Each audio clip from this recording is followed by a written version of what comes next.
AITA for refusing to help get my stepdaughters to their newest extracurricular activity. My husband has 2 daughters from his previous marriage, and we have 2 kids together. His ex's negativity has affected my relationship with the girls. They've become colder towards me, often echoing their mom's sentiments. They wanted to take new, expensive dance classes 50 minutes away. I told my husband about the distance and the cost, but he agreed without consulting me. When he asked me to drive them, I refused, because it wouldn't fit our schedule. Now his ex is upset, calling me an asshole for not supporting the girls. My husband has 2 daughters, 13 and 12, with his ex-wife. They have been divorced for almost 11 years, and we have been married for 7 years and share 2 kids together ages 6 and 3. His ex-wife is not currently remarried, but she did marry twice since the divorce and has 2 additional children ages 9 and 5. The co-parenting relationship is very unstable and changeable. Some decisions need to be made via mediation. Others they can agree on to a point, while a few were taken to court for a judge to decide for them. My relationship with my stepdaughters was good until 3 years ago, when their mom's negativity changed how they treat me. They have expressed that they know their mom doesn't like me, so they won't like me anymore either. This has been discussed in court and in therapy, and nothing has changed. They continue to treat me differently than before. They don't get away with disrespect, but they still are way more than before, and they're colder with me in general. Now onto the issue where I want to know if I'm TA. My husband and I are typically really good about communicating, and he is a supportive husband and father, and has done a good job of keeping me out of his ex-wife's way, so she can't say crap to me, and also standing up for me. I don't join them for talks about the girls. That's him and his ex, but my husband and I will discuss it. A few months ago, the girls said they wanted to take new dance classes 50 minutes from our home. They already do ballet, dancing for fun,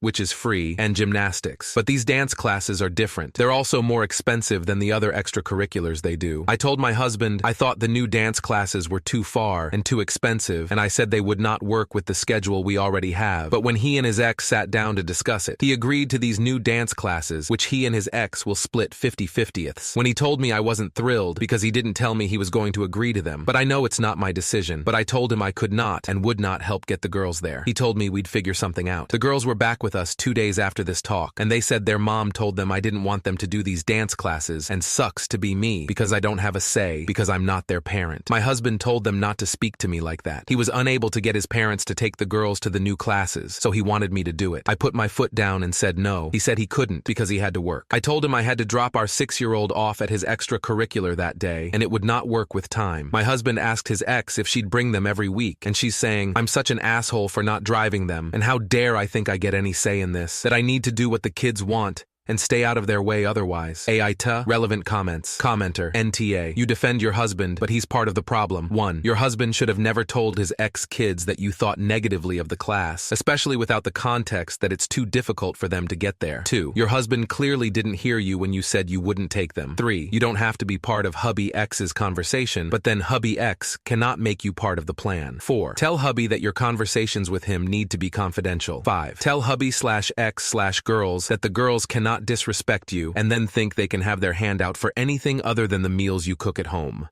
Commenter, you're not part of the plan, so your help is unnecessary. You have your own children to worry about. Mom wants to continue to advocate for hate, then literally just do what duties need to be done when they are physically in your home. Feed them and make sure they have water and electricity. That's it. Dad also needs to buck the fuck up and remind his ex that if she wants her kids to hate you, you're not doing the extra. He can fight with her about the kids, but not about respecting you. Almost sounds like you don't need him either. OP. He has fought with her about them respecting me, but she doesn't care. She really doesn't. There is nothing he can say or do that will change her behavior. It's why he shields me from direct contact with her now, because she is not civil to me. Commenter. Fair enough. You could try what my sister did. She just started saying, ask your dad to everything. Order pizza? Ask your dad. Go to the store? Ask your dad. Take them to choir? Ask your dad. Have friends over? Ask your dad. He's not home? Wait for him to get back or call him. They eventually just stopped asking her and left her out of all of it. Story 2. AITA for favoring my nephews over my GF sisters who live with us. I, 31M, inherited my parents' house and became the guardian of my 2 nephews, 16M and 12M, about 7 years ago. Before he died, my dad was in the middle of renovating the basement for each nephew to have a large bedroom with their own bathroom. To honor my dad, I finished the renovation, and each of my nephews have their own room and bathroom with the specs my dad had made. He was an architect. About this time, I graduated from law school. I was having a tough time finding a job, so I decided to start my own firm. It has worked out very well for me financially, so I get to spoil my nephews a fair bit. But they are good kids, respectful, courteous, and great students. 3 years ago, I met a woman. Her family is a train wreck. She has no relationship with extended family because they were involved in this extremely conservative religious church/cult. Her parents escaped, but are not equipped at parenting. They had 5 daughters, my GF, 26F, and her sisters, 16F, 14F, 10F, 8F. My GF and I talked about moving in together and did so 2 years ago. A little over a year ago, she approached me about moving in her sisters. Her parents are still the legal parents of the sisters, but they cannot hold down jobs,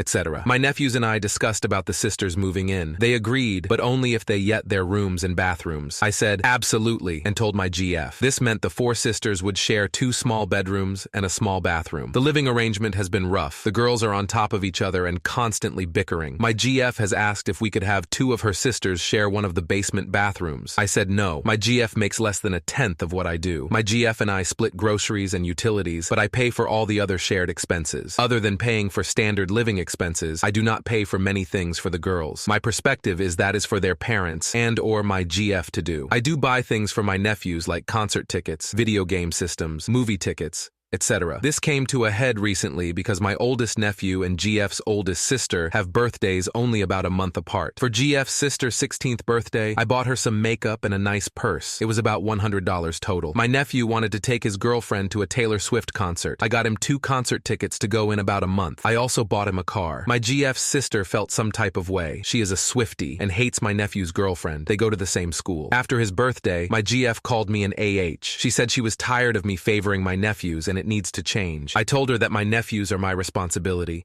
Her sisters are not. I bought her sister a nice gift, but I am not going to treat them like my nephews. Friend group is divided, so trying to get perspective here. AITA? Relevant comments. Commenter. This one is tough because they are kids, but NTA. Your GF has literally forced you to provide shelter for her sisters, but you never agreed to be financially responsible for them. Unfortunately, it creates an unbalanced living situation, but it is probably a lot better than if the girls stayed with their parents. OP, you're together with someone who has a lot of burdens. She didn't have these kids, but she does feel responsible to help them. She is also clearly using you to help her help them. However, I just don't see how you can have a romantic relationship with her, and there not be a lot of issues given that she is supporting them, and you are supporting your nephews all under one roof. I get it, you were already living with your nephews, and just wanted to live with you GF. However, this is her reality. Personally, I think it's a lot for you to house her plus 4 minor females. I don't think you can be as hands-off as you'd like. I think you either have to accept her and her 4 sisters fully, which I do agree is grossly unfair, or you should end this. Anything else is going to be drama. Commenter. Yes, he is being used. Been there, done that. He needs to splash some cold water on his face, go camping in the wilderness for a weekend, and start taking care of himself. That's how he can be the best surrogate father for his nephews and the best real father to his future kids. Story 3. AITA for not telling my ex-husband about my abortion before he died. Throwaway for anonymity. I'm 27, and my ex-husband,